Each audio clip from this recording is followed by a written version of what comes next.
Hello the students, welcome back to organised knowledge channel. और आज की जो वीडियो है उसमें डिस्कस करेंगे वर्कशीट नंबर 24 क्लास 7th विषय सामाजिक विज्ञान है। और ये वर्कशीट आपके लिए 29 सितंबर 2021 के लिए शेड्यूल की गई है। आज की जो वर्कशीट है स्टूडेंट्स, उसमें हम वायु जो है उसी चैप्टर को कंटिन्यू करते हुए आगे पढ़ेंगे। सो वर्कशीट शुरू करने से पहले बेटा प्लीज़ चैनल को सब्सक्राइब कर लीजिए, बेल आइकन को प्रेस कर लो ताकि आपको आने वाली वीडियोस की नोटिफिकेशन वो समय से मिल जाए। सो देखिए क्या दिया गया है। जब जल पृथ्वी एवं विभिन्न जलाशयों से वाष्पित होता है तो यह जलवाष्प बन जाता है। तो जल जो है जैसे समुद्र है, नदियां हैं, उनसे वाष्प के रूप में परिवर्तित हो जाता है और क्या बन जाता है, जलवाष्प बनते हैं। वायु में किसी भी समय जलवाष्प की मात्रा को आर्द्रता कहते हैं। जैसे बारिश का टाइम होता है तो उसमें क्या होगा, बारिश में ह्यूमिडिटी ज़्यादा होगी, जलवाष्प ज़्यादा होंगे। जब वायु में जलवाष्प की मात्रा अत्यधिक होती है तो उसे हम आर्द्र दिन कहते हैं। आपने भी देखा है ना, बारिश होती है, सर्दी होती है तो उस समय आर्द्रता ज़्यादा होती है, नमी ज़्यादा होती है और जैसे कपड़े भी बहुत लेट सूखते हैं। गर्मियों में क्या होता है, तापमान ज़्यादा होने के कारण जो आर्द्रता है वो कम हो जाती है।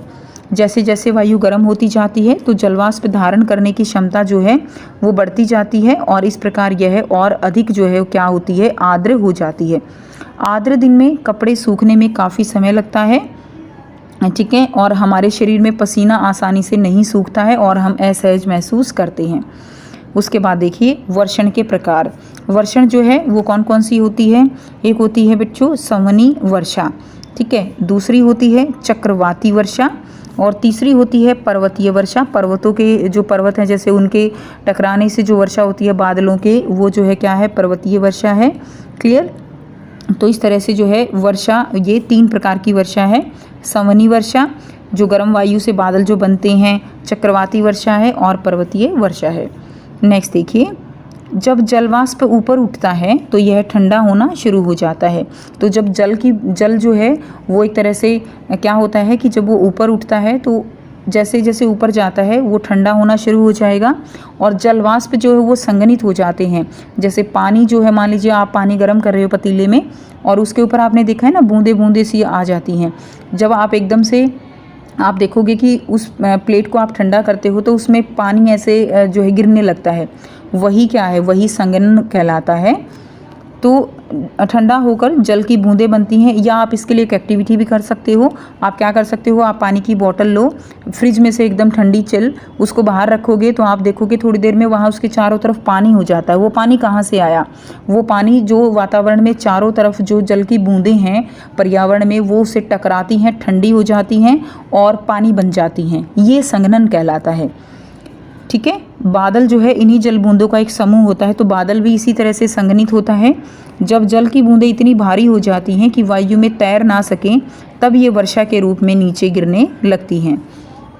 आकाश में उड़ते हुए जेट हवाई जहाज़ अपने पीछे सफ़ेद पथ या चिन्ह छोड़ते हैं। तो आपने देखा होगा जेट हवाई जहाज़ पीछे जो है एक उनकी पूंछ सी बनती चली जाती है। इनके इंजनों से निकली नमी संघनित हो जाती है। तो नमी जो है वो ऊपर तापमान कम होने के कारण ये संघनित हो जाती है और वायु के गतिमान न रहने की स्थिति में यह संघनित नमी कुछ देर तक पथ के रूप में दिखाई देती है। अगर हवा चल रही है तो दिखाई नहीं देगी, अगर हवा नहीं चल रही है, ठीक है, बहुत कम है, तो वो पथ हमें दिखाई देता है, वो रास्ता दिखाई देता है।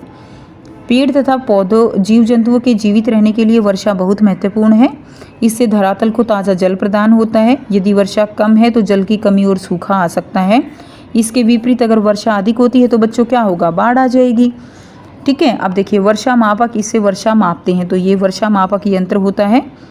नेक्स्ट देखिए, क्या आप जानते हैं कि वर्षण के दूसरे रूप हिम, सहिम, वृष्टि और ओला हैं। यानी वर्षा के दूसरे रूप, एक तो हमने बादल को पढ़ लिया है जब बारिश आती है, उसके अलावा जो उसमें आपको पता है ना ओले होते हैं, उसके अलावा बच्चों ओले गिरते हैं, ओस के रूप में होती है।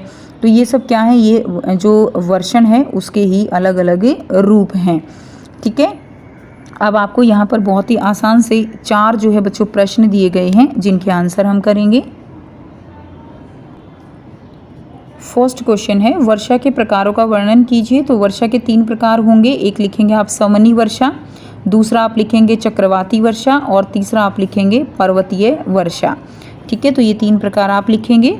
नेक्स्ट देखिए प्रश्न 2 है वर्षा के दिनों में गीले कपड़ों को सूखने में अधिक समय क्यों लगता है?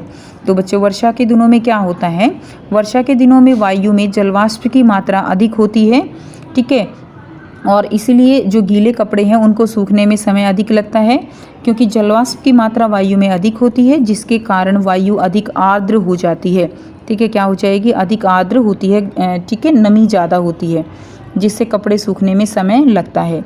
प्रश्न 3, आपके अनुसार दिल्ली में किस माह में वर्षा सबसे अधिक होती है? तो कौन से महीने में सबसे अधिक होती है वर्षा?